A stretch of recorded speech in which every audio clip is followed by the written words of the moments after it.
Let's begin the show with an ecosystem that evolved rapidly, India's Unicorn Club. With their disruptive business models, many Indian startups have raked in millions of dollars in funding.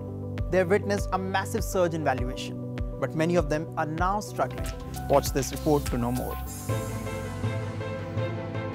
India has more than 60,000 startups. This makes it the third largest startup ecosystem in the world.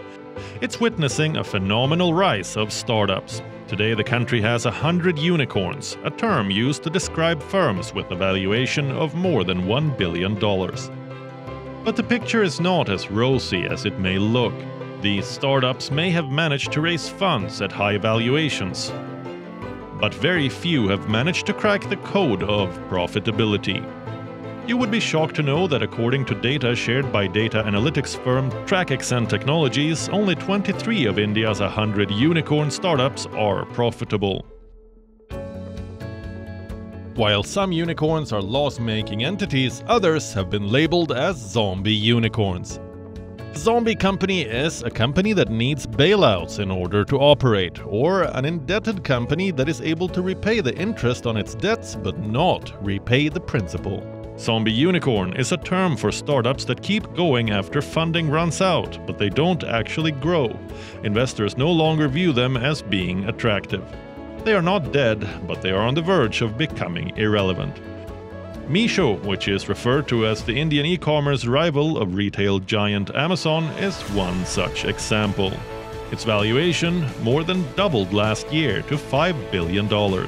Marquee investors such as SoftBank and Fidelity pumped in hundreds of millions of dollars into Misho. They aimed to ride a boom in India's tech startups, but the tide has since turned.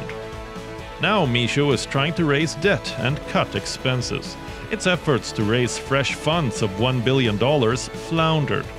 According to a report, investors are now wary of its monthly cash burn of around $45 million. Misho, however, dismisses it without elaborating on the report. This journey of uncertainties in the Indian startup landscape has been going on for quite some time. In November 2021, Paytm, which was then India's biggest ever IPO, crashed 27% on debut. The payment app was criticized for overhauling the company without prioritizing profitability.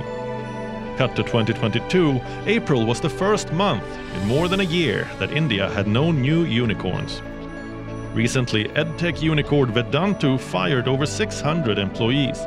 The firm, which offers online tutoring courses, believes there is a tough external market environment and capital will be scarce for upcoming quarters.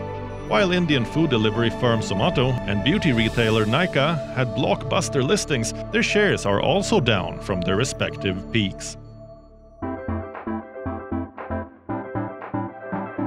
There are several other concerns that hint at a painful future for many Indian startups. Plummeting Indian tech stocks are a worry. Stories of corporate misgovernance in startups have been reported. There is now a general outcry that governance needs to be strengthened in the startup space.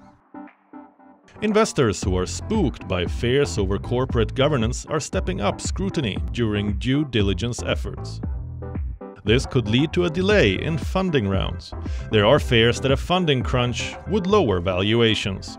It will leave startups with less cash to achieve growth and bring job cuts. Investors now believe that the days of easy money are over and startups must show a clear path to profitability.